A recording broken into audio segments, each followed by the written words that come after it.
Good morning, everybody. Uneducated Economist here. So, I was just listening to an interview. It wasn't an interview, it was a news broadcast. I was just listening to a news broadcast. I think it was out of a local, Corpus Christi news agency. Anyway,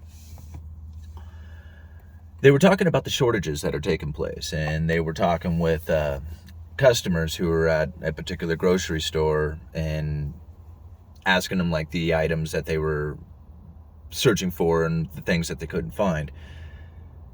And they're talking more about, like, how this is happening, and I'm hearing about it too, more and more across the nation, on how there's depleting shelves of the common everyday items that people are looking for. Now, at the same time, there's there's a situation taking place where in the world right now, especially, like, it's not just Evergrande, but it's on a bigger scale than that, where the demand for dollars, in my opinion, is going to grow stronger. Now, I know there's a lot of people who are going to talk about Russia and, petrodollars and stuff like that. Yes, like, on the longer term, those are definitely, the dollar, who knows what could end up happening with it. So those are definitely things to keep an eye out. But there is much more events like Evergrande, where there is dollar-denominated debt out there that is going to create a demand for dollars. Now, at the same time, if you have a demand for dollars and a strengthening of dollars, that makes your dollar stronger. You buy more goods and services with your stronger dollars. But that's bad, right? We need inflation. In fact, we need inflation to be extra hot for extra long, for an extended period of time. So, destruction of the dollar. A lot of people are talking about inflation from the Federal Reserve. This is where the price inflation, this is the reason why you're seeing your prices going up. I have more of a belief that it has to do with the supply and demand issue, and that we have a severe supply chain breakdown taking place. Now, in that news broadcast, they blamed three things: bottlenecks, staffing, trucking, like a trucking issue, and a Nabisco strike. Like, okay, so I guess they just kind of threw that one in there. But they didn't say anything in there about dollar devaluation. In fact, most of the time when I listen to things like this, it has to do with COVID restrictions and lockdowns, bottlenecks, freight's not getting delivered. It's just like everything but dollar destruction. Like, I'm waiting to hear about how the dollar, how this weak dollar, is creating this situation, but you don't. It's because that's not what's going on. So now I look at lumber. Like, I work retail lumber. For those of you who don't know, I do retail sales for a living in the lumberyard, local lumberyard in Astoria. So I watch, like, the retail prices of lumber. We have to stay competitive, and it's been very difficult to stay competitive right now, considering the prices have dropped dramatically and you have inventory that you have to clear out. It has been a very difficult ride coming down to this level. When we saw the peak, I follow two main products: half-inch CDX, 2x4/8 standard and better. And this half-inch CDX was selling for close to, it was up at $80 a sheet. Right now, it's at, like, in the high 20s, $28, I think, 28 and some change. Dramatically dropped. And it's just a few dollars away. I mean, if it drops another $3 or $4, it's back into prices that we were experiencing back in 2018, like before anything was taking place. 2x4s, we were selling those for 13 and a quarter, I think, 13 and some change, for a 2x4/8 standard and better kiln dried lumber. Today we have them at $3.38, a $10 difference from just a few months ago. Now, if the rest of the economy does what lumber does, we are into seeing a huge drop in a lot of prices. And now all this price increasing you're seeing on everything, is due to the fact that the product isn't coming in. There's shortages everywhere. And if you have a supply and demand issue, people are going to start paying higher prices for the products that they have a hard time finding. It's just the way it goes.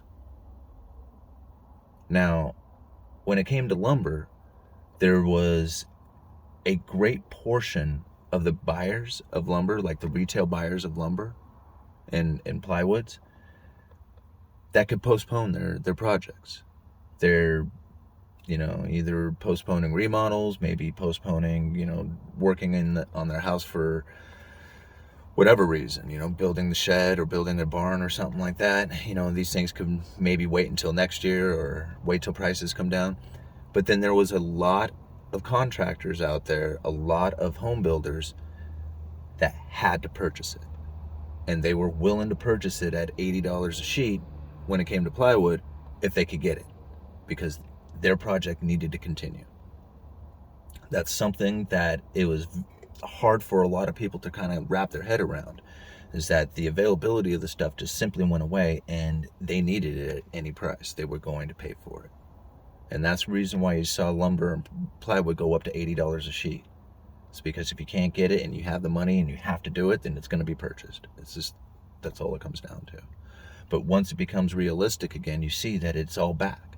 Like I said, it was going to come back here. I knew it. I knew it was going to come back. When I watched the supply chain started breaking down in lumber, when I first started, seeing like my buddy who logs, and he was like, man, I can't believe it. This is the first time I've ever, had to sweep the shop. This was like, a couple of years ago. And I was just like, you're not actually cutting trees? And he's like, no, nobody's cutting trees anywhere. And it wasn't like due to like fire hazard reasons. I mean, they just weren't cutting trees because there was nobody buying them. There was no, like the forest industry was just completely upside down. Now, I mean, you go out to there's a log distribution center. I'm not like a log sorting center. I'm not sure exactly how to describe it, but they load a lot of logs in this place, and it's over in Longview, Washington, and I have never seen so many logs as I have seen there in my entire life. I've driven over that bridge hundreds of times looking into that yard, and it is stacked with logs. So the price of lumber is down. It's back. And it wasn't destruction of the dollar that was driving the prices up. It was a complete, severe supply chain breakdown. And that's what we're going to start seeing in the rest of the items. And eventually, those freighters that are out there on the coast that are all over the place, not just off of LA, but they're all over. Once those things are unloaded and the supply chain starts to free up again and people go back to work and things start flowing, you're going to see the prices come back down. But as long as they can keep those freighters out there and keep, the supply chain broken, then they can keep the prices elevated. The inflation will still be here. The strong dollar will not exist so long as there is supply chain breakdown. You will pay more prices for it because you can't get it. But once that frees up, once it does what lumber did, just look at lumber, just watch lumber, and you will see what the rest of the economy is going to do. I'm sure of it. And, even right now, I mean, lumber futures are going up, but it's like at, what are they, around 600 per thousand?